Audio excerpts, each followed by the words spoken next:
Let's talk Tanya for the 12th of Tishrei of a leap year.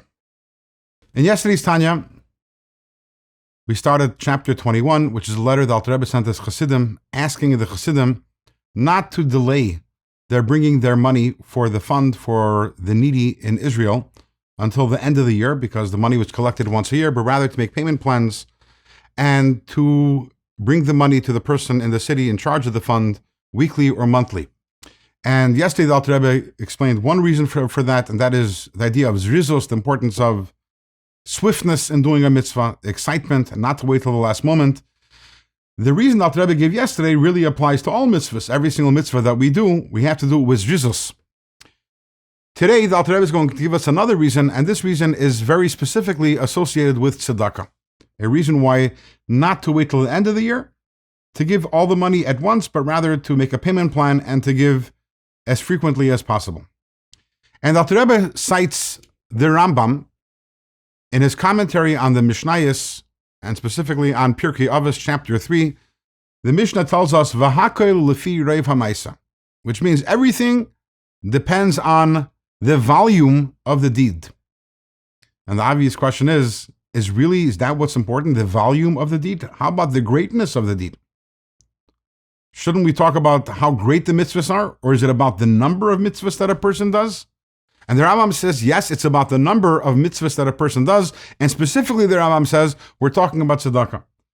The Rambam says, imagine the scenario. You have a person who gives $1,000 to a poor person. Another person gives 1,000 poor people, each one of them $1 over a course of 1,000 days. Now, both people gave $1,000 to tzedakah. But there's a big difference.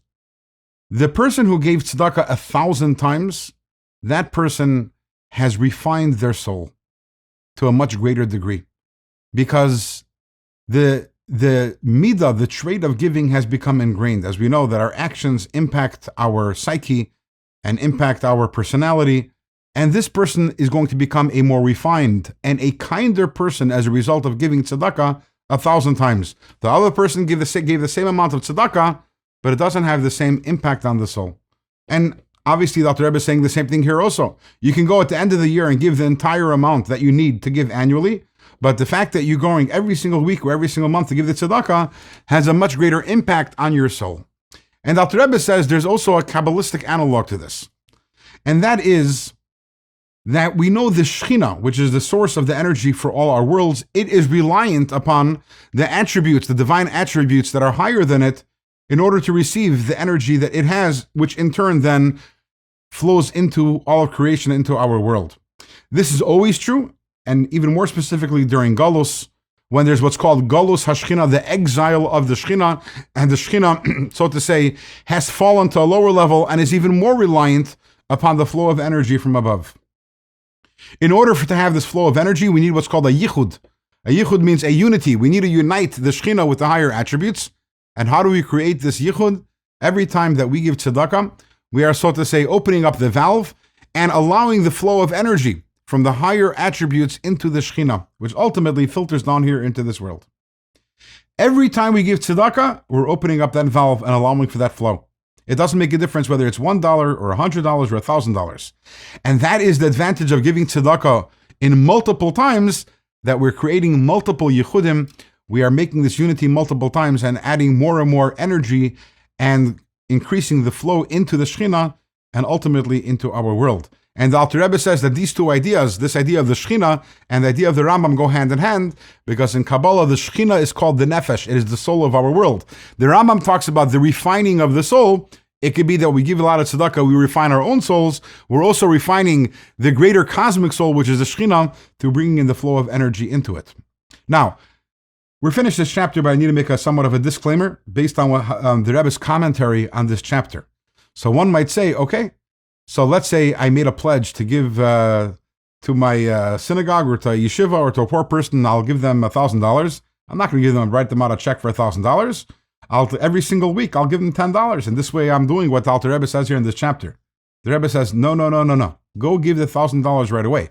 Why is that? Remember what we learned yesterday about zrizos.